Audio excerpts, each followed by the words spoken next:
教えて、リンドーちゃん。はい、リンドです。Hey, how are you, family? Welcome back to my channel, the channel where we always should protect our shy waifus at all costs, at all times, and with everything which we have, essentially. Now, family, in today's Tell Me Rindo, I'm gonna be discussing about Shizuka Yoshimoto, who is the third girlfriend in the Rentaro family in the manga series, the 100 Girlfriends Who really love you. If you don't know that series, do check it out. I've made a lot of videos about that series in my channel, although I also do reviews on other mangas and animes. So if you are interested to learn some new, a new sauce, some new mangas to read, new animes to watch, I guess, then please do check it out.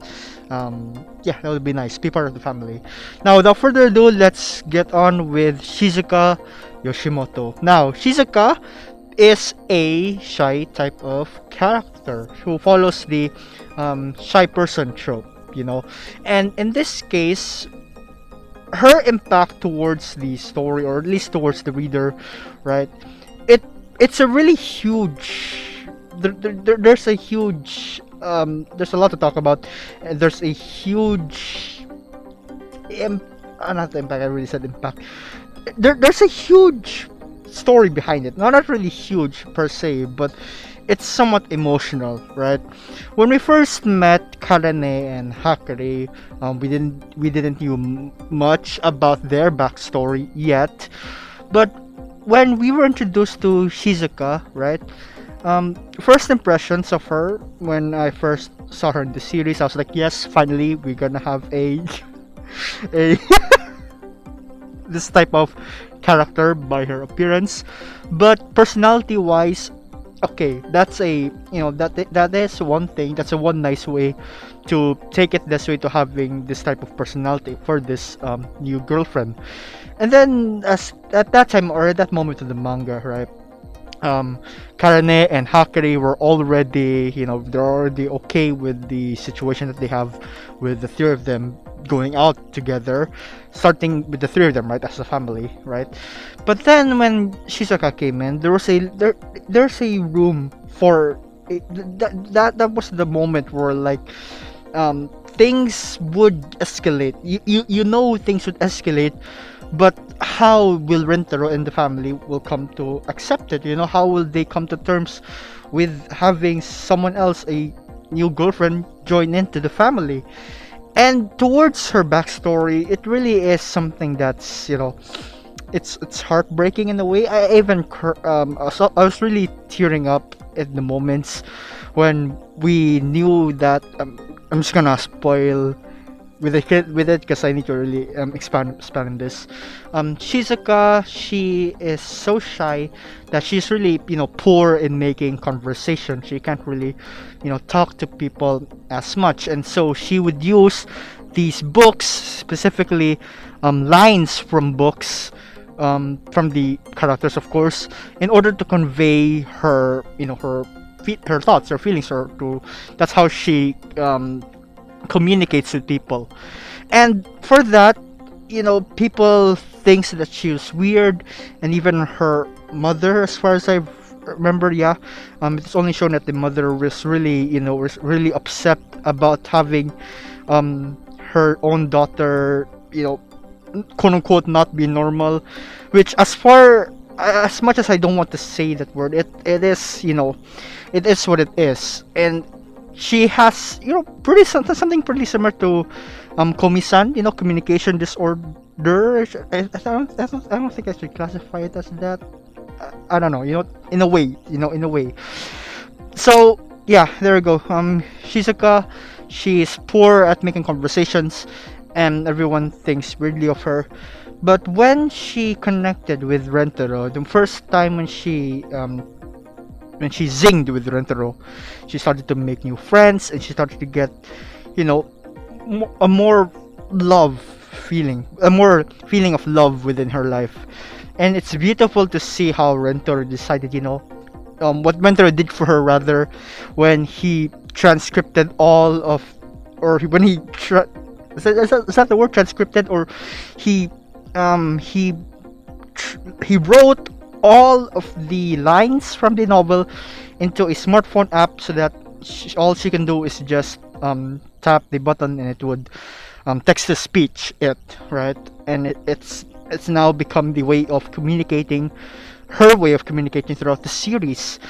And the first words that came out from this device that Rentaro made was "I like you," and then when Rentaro accepted, and then she became part of the family.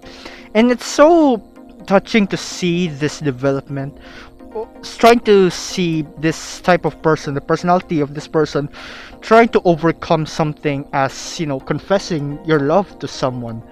And I think it's a really beautiful take on it. And the juicy part comes later on, that, you know, everyone in the series would also want to protect her. Even Rentaro gets overly protected, not only to Shizuka, that is, but to most of the girlfriends. But in Shizuka's case, yeah, that is cute. It's adorable. It's freaking. It really is cute. You know, the way that Rentaro is. He's a demigod. He may seem like it's over exaggerating, even the tiniest details. But I don't know. I think that's what makes it really comedic, romantic, genuine in a way. And yeah, I suppose Shizuka's response to that love is, you know, she also wants to change. Or was I? Yeah, now growth.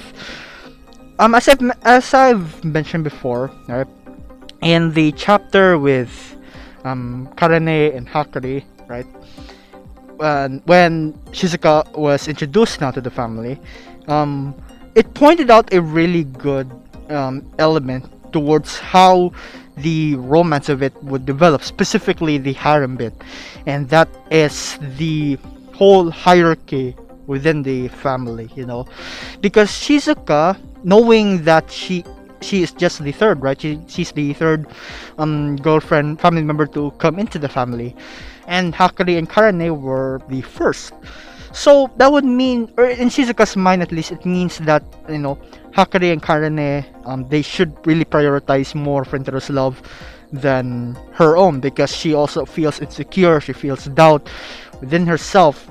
That hasn't changed, or it's rather, it's still there. That doubt is still there until Rentaro comes in, and then he's all, you know what, I love you all. We're all equal. We're a family. You know, that's the beauty, I guess, of the relationship concept of this manga, because the way this harem is structured, it really feels like everyone is equal. Everyone has an opportunity to present themselves, to appeal themselves to Rentaro, the main protagonist. And at times you would want to root, yes, you would want to root for a girl, but no, you root for every single one of them. And the self-doubt that I mentioned from Shizuka, she slowly starts to come over it. She slowly starts to, you know, be happy, make more friends, connect with people. And towards the family, everyone also wants to protect her in return. And it's really beautiful. It's touching to see, you know, from someone as from someone who was, you know, all alone, who has no friends, and is really just really scared, I suppose. Most of the times as well in the series we could see her really frightened, you know, and then to have a huge family come to be with her and just embrace her with all this love and appreciation, genuine love, trust, and all that. It's a beautiful revelation to how Shizuka can finally, you know, be herself, or even be better, you know, for that matter. Yeah, another reason why I really love Shizuka as well is that she's cute as frick. I swear, whether it's in the normal drawing style, or in the chibi style, or in the quick drawn moment style, every single bit of it is really adorable. I love it. I'm always on the lookout for a lot of cute moments, like, or pictures like these, for instance. And I don't know, man, it's a blessing to see these drawings.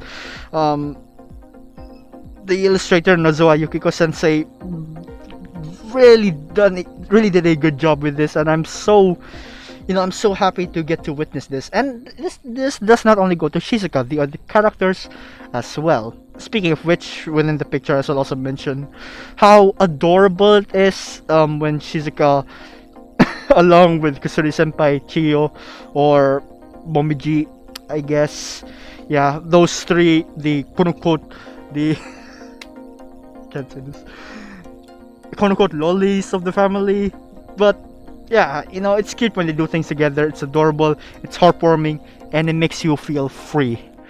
Yeah, another one aspect of her that I like, she's pure.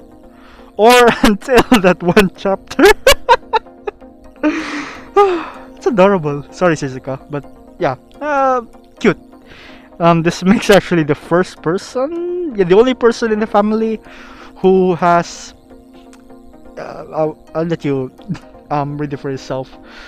Yeah, dialogues. Next, towards her communication, right? The dialogues, her dialogues are not, the standard one. These dialogues usually, as far as I know, right, or from the looks of it, it's clearly drawn from a lot of quotes from a lot of different stories. I guess fantasy and whatnot, and the way it's written, or the way it's, the way, just the way that Shizuka uses them, it's so funny.